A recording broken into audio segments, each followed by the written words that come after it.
there, sound sorcerers. Welcome to the Sound Sculptor. In today's episode, I want to focus on creating a kick drum sample from a field recording I captured in Harvest Park Natural Area, a location very close to my home. At the end of the video, I'm going to begin creating a song using the kick sample as the foundation. Now, as we create different samples in this series of videos, I will add those into the song. The goal is to have a complete song built entirely from samples that I created from the field recordings. So with that being said, let's get to it. So we started off in Harvest Park Nature Center, looking for audio that we could use to build a kick drum sample.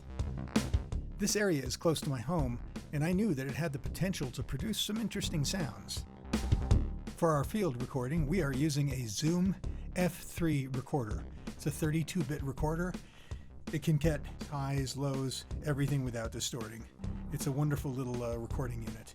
And the microphone we're using is a stereo mic. It's a Rode NT4 stereo mic. And between those two, we've got a really nice combination for recording field recordings. There are streams and rocks and several structures that could potentially yield a nice bassy sound.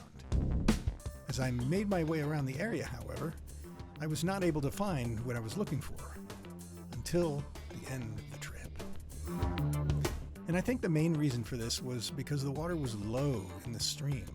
It wasn't producing the gushing sound I was looking for. Also, because there wasn't a lot of water flowing, the stream didn't have the power to push the bigger rocks against each other. I've heard this there, but it only happens when the water is higher. However, towards the end of my trip, I found a drainage tunnel that was perfect for getting a nice top end for a decent kick sample. I knew I had other sounds in my library that I could use to turn it into a strong kick drum sound. And I achieved the right sound in this tunnel by tossing rocks and capturing the echoey sound it produced. So I had what I needed to at least start that kick drum sound. And this is what I brought back into the studio to work on for the kick sample. I've brought up a project screen in Cubase. We first want to open an instance of Native Instruments Battery. I love using this for short drum samples.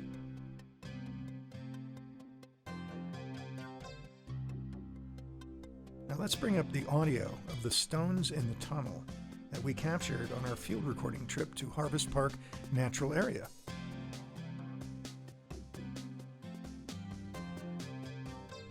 Now I've gone through and I have found the very best little piece of stone sample here.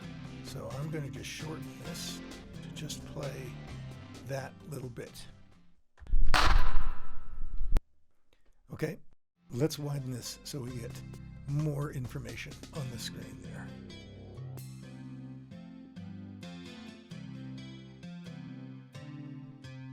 See, what we need to do also is we need to make sure that the end of it is on a zero crossing. About right there. Another way to do it is to bring up the volume envelope. And then that's going to end before it gets to the end.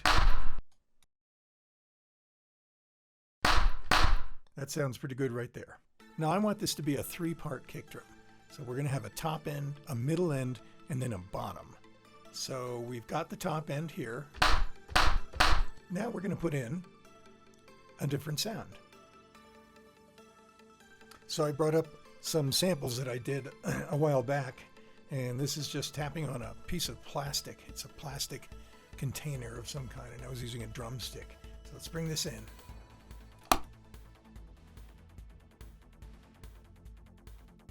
Now let's bring it down so that we've got a middle sound. That's pretty good. Now let's just put in some decay. Let's bring them in together now. Let's bring this volume down. So now let's work on tapping plastic. What we're going to do is we're going to bring the filter down. So it's not as much high end.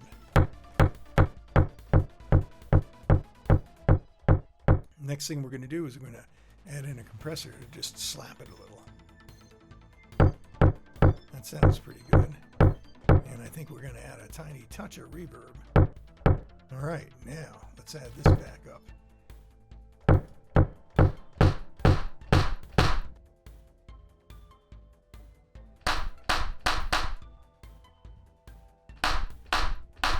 There we go. Add a compressor into this one too. Let us bring both of them back in now. Okay, let's bring the decay back a little on the tapping plastic. We got ourselves a pretty decent sound here. Now let's bring in a bottom. I've got the perfect fireworks hit.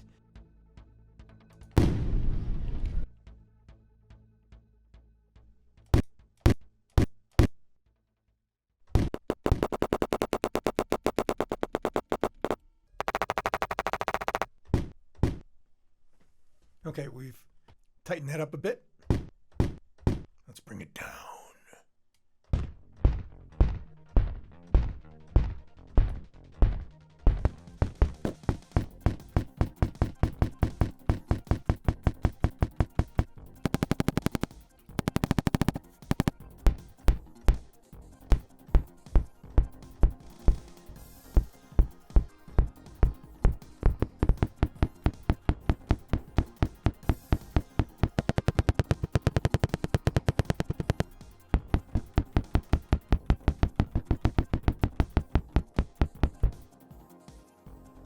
Mix these together.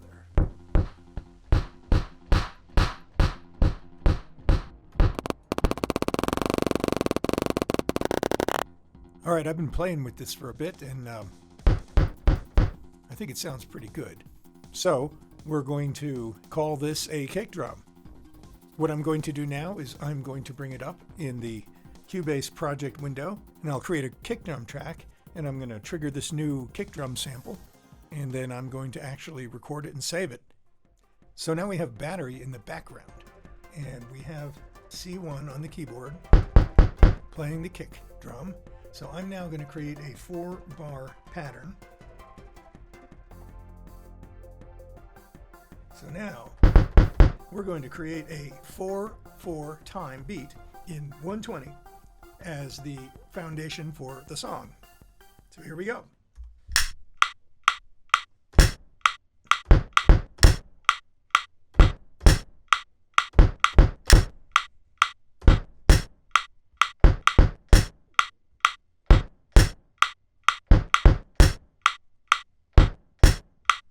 That's perfect.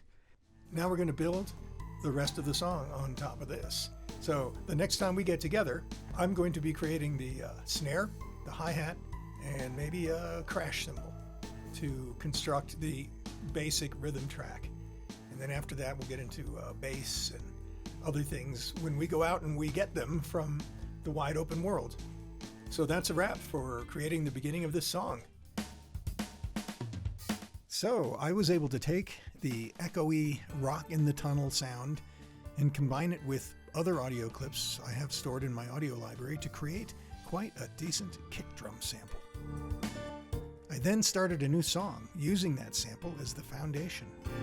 So I'm going to build on this song, adding the rest of the drums and then a bass, some keyboard pads, keyboard-ish pads, and some melodic and lead lines to complete it, all using sounds gathered from non-traditional sources. Sounds found in the field. All right, that's a wrap for this edition of The Sound Sculptor. Please visit my website at thesoundsculptor.com and send me any comments, suggestions, or questions you may have. This is Jeff from Journey Productions, and I look forward to seeing you in the next video when I create the rest of the drums for our song. See ya!